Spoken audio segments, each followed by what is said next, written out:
po News TV Quick Response Team sa may EDSA Ortigas kung saan kanina nga po ay nagkaroon ng programa dito, partikular po sa bilang paggunita sa ika-30 anibersaryo ng EDSA People Power Revolution. At bago po sumayong papawid, ang Quick Response Team ay nagpang-abot pa ang ilang mga ralista malapit dito sa area kung saan ninais po nila na makalusot sa barikada ng PNP, pero hindi sila nagkaroon ng pagkakataon at dahilan yan ang naging resulta niyan ay ang pagpapaluan nitong mga grupo ng ralista at ng mga otoridad. Mamaya po babalikan natin ang balitang yan. Samantala, kasama po natin dito si ASEC Celso Santiago Jr. ng Communications Office ng Malacanang, kaugnay po ng naging pagdiriwang o paggunita dito sa anibersaryo ng People Power Revolution. ASEC, magandang hapon po sa inyo. Magandang hapon po. Apo, so far sa kabuuan, kumusta po yung naging programa para sa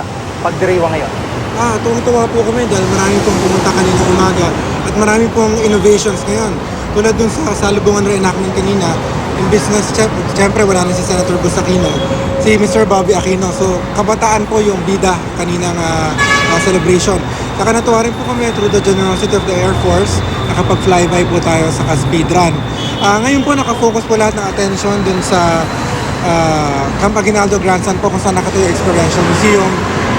Again po, kabataan po yung mga pinapadaan doon. So, natutuwa po ang komisyon na at tingin po namin mission accomplished po kami. Doon po sa yung Experiential Museum na binuksan nyo, paano po ito? Tuloy-tuloy na ito o para lang sa pagdiriwang ngayon? Yung tinayo po sa grandstand ay hanggang bukas po ng alas 11 ng gabi. Pero meron po akong magandang balita sa ating mga kababayan. Naghahanap na po kami ng permanenteng lugar. At yung Quezon City po ay willing pong i-accept yung museum. Siguro po palilitin lang at baka po malipat tayo sa Quezon City Circle. At siguro po for 2 years andun siya. At after 2 years po, pag nagtayo na po ang commission ng sarili niyang museum dun po sa People Power Monument, ang first floor po nun ay yung Experiential Museum. Opo. Sa inyo po bang palagay ay kumbaga na-appreciate din ng mga kabataan ngayon yun nung nangyari 30 years ago? Yun yung objective na sana mabigyan sila ng tunay na storya. Kasi alam naman natin na mayroong mga efforts na baguhin o mag-highlight lang ng konti. At sana yung ginawa ng commission ngayong taon maabot ng mga kabataan at ikwento sa kanila yung tunay na nangyari. And sa mga nakita namin dumaan doon sa Experiential Museum, natutuwa kami na yung mga kabataang dumaan gusto pa nilang malaman kung ano pa talaga. So, uhaw na uhaw sila sa impormasyon. At sana nga magsama-sama yung mga efforts, hindi lang from government, kundi doon sa mga naging biktima rin. Sana magkwento rin sila sa mas marami pang kabataan. Opo, at bilang panghuli, ano pa po ang meron pa po bang karugtong tong programang ito o talagang natapos na para sa araw nito? Ngayon po kasi ang parang culmination, pero parang na-extend po lang tayo hanggang bukas po dun sa Experiential Museum. At gusto rin po namin magpasalamat sa lahat po ng tumulong at lahat po ng pumunta. Last week po kami nag-activity, maganda po yung response, kaya nagpapasalamat po kami. Salamat sa pagkakataon. Si ASEC, salamat pa. Si ASEC Celso Santiago Jr.